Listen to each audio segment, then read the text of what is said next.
You close your eyes and you have a blank slate. It's black. It's whatever you want it to be, but you can literally picture a blue elephant. So why can't you start to picture like whatever it is that you want in something I call like visualize it till you crystallize it. But one of the things I want to ask you is like during this like belief system where you haven't had it manifest yet, I know you're a hard worker, you're an action taker. Have you seen just like opportunities just show up out of nowhere because of this thought process and the action that you're taking, right? Like faith without works is dead.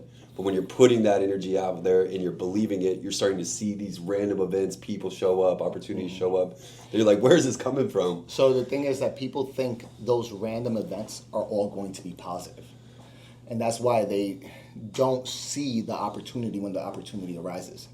When we went to open this office, we got robbed for $47,000, which was my entire life savings. I just heard that on your story. Yeah, entire life savings gone. Who would believe that that's an opportunity God put in place to take me to this level? Mm-hmm. I did. Mm-hmm. And then my wife was calling my family in New York to come down here to go knock on this guy's door. Because we had his address. Like she did her little investigating work and found his address. And I was like, no. This didn't happen to us. It happened for us. For us, yep. So once you stop being a victim and you see these opportunities as actual opportunities, because what did that allow me to do? It allowed me to go into the street and start adjusting people, which allowed me to build my communication on what chiropractic is. And it allowed me to build my power of persuasion to convince people to lay on my table.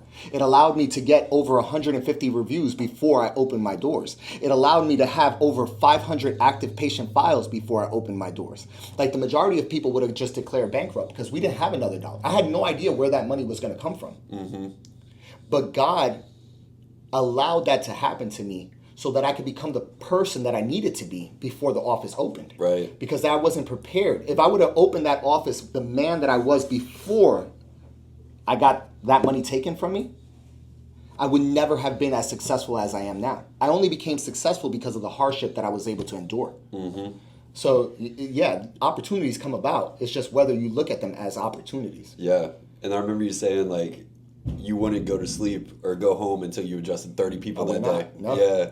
Like, whether it was here, you'd be like, yo, I'm going to go post up in front of Publix or, like, the barbershop or wherever. Yeah. And it didn't matter if it was free. Because the thing is, like, a lot of people thought that me adjusting people for $20 was for the $20. It was not for the $20. It was for the experience of being able to communicate chiropractic and instill so much trust in this person that they would lay on my table and allow me to lay hands on them. You know how difficult, like, if you've ever done a screening event, everybody brushes you off and you're not even asking to adjust them. You're just trying to talk to them. Mm-hmm. I had to stop somebody who has zero interest in talking to me and get them to fill out paperwork, pay me money, and lay on my table. And I'm sure that built resilience, and you just overcame so many objections at that point. So where you opened up your office, it was like night and day, yeah. It was easy. Versus when you started, however that was, with that guy that you ended up paying, right, ran off. I was working at the joint during that time. Like, I had just finished working at the joint, and I quit to open my office, to focus on opening my office. So at the joint, the only skills I had was to deliver an adjustment. And to sell somebody on care who was there to start care. Mm-hmm. They walked into the joint because they wanted to start care, they needed to start care, and they would start care as long as I did my job correctly. Right. Versus stopping somebody in the street that had no idea what chiropractic even was. Mm-hmm. Yeah, because that person that comes into the joint is already ready to get adjusted. Exactly. They're in pain, right? Like, nobody goes through the drive-through line at Starbucks without leaving with a coffee. Right. So if somebody walks into your practice, it's like the easiest thing in the world now. For me, because they already came knowing who I was and wanting to be there. Mm-hmm. Versus having that conversation on the street with somebody who has no idea who you are. Bro, like the first sign I made, it said 20. Tell me about this little sign. Yeah, It was a sidewalk sign. It was big. It was a little A-frame sidewalk sign, but all it said was $20 adjustment.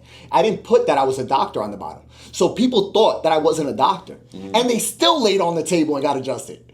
And then they wouldn't even ask me. So, like, everything I do, I'm blessed to even have this thought process. Like, I don't know where it came from. But I immediately knew, before going into the street, I hired a CA.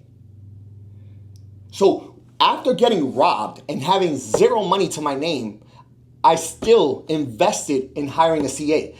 all the money we made was to pay the CA. Like in the beginning, it was literally that money was going towards the CA. She was getting paid. I was not getting paid for like the first week. And then I started making enough money for myself. But in the beginning, everything went to her. And I paid for shirts to get embroidered. So we looked professional. I'm impressed. Yeah, It was insane. Because it's not a story that you hear. Like, all the stories I hear of a lot of docs, like, it doesn't come out like that. You know, it's not, you put in the grit, you put in the time, and then, you know, this is my first time being at the office, and bro, it's sick. Yeah, it's really awesome. And just to think that it all started with a portable table, a sidewalk sign, a folding table. I had a folding white table where my CA sat, and then we had clipboards lined up, and we had 4 clipboards with new patient paperwork lined up because we knew that it was going to be a line of people waiting to get adjusted. So we needed to have multiple, and we had our pens lined up for them, and we made it look super professional. So you're just like already believing that it was already going to show up the way it did. Thank you. Yeah, for sure.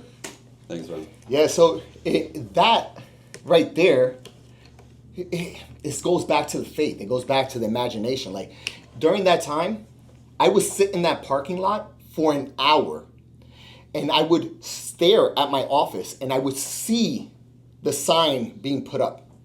I would see the banner on the window, and I would see a line of people waiting to get in. Before it ever happened. Yeah. Yep. And I just stayed there. And every single morning I would sit there and just stare at that until I can see and feel it. And tears came to my eyes, and I was so fucking excited and passionate. And like I couldn't wait for these people to actually be there. Can you talk about the importance of how important it is to actually feel it, not just like envision it? So that comes from, there's Neville Goddard and Dr. Joseph Murphy. And one of them wrote a book called The Feeling is the Secret. I believe it was Dr. Joseph Murphy, but one of those two, The Feeling is the Secret. So you can have this vision, right? And it could be in your subconscious mind, but you have to add the energy. So they talk about emotion is just energy in motion, and then that's the trigger, that's the catalyst that brings about the results. Mm-hmm. So you have to have that emotion. You have to become emotional at your dream. That's when you know you've actually achieved it. Like Joshua, you were here for the patient appreciation in the beginning. Yeah. I was in tears because we had all of this set up, and we had 4 of our team call out and say that they weren't going to be here for patient appreciation. And we see patient appreciation usually 300 to 400 people in 4 hours. Minimum. In 4 hours. 4 hours. Not a full day. This is 4 hours. We'll see 300 to 400 people. And I was like, how the fuck are we going to do this? And I'm just praying. And then like 12 students show up. Just to help. Just to help. Wow. And they drove from Palmer, which is like an hour and a half. They drove down without any money promised to them, without anything, because they saw a need. Yeah. And they came to help. And it just brought me to tears because it's like, how blessed could I possibly be? Like, God looks out for me in every aspect of my life.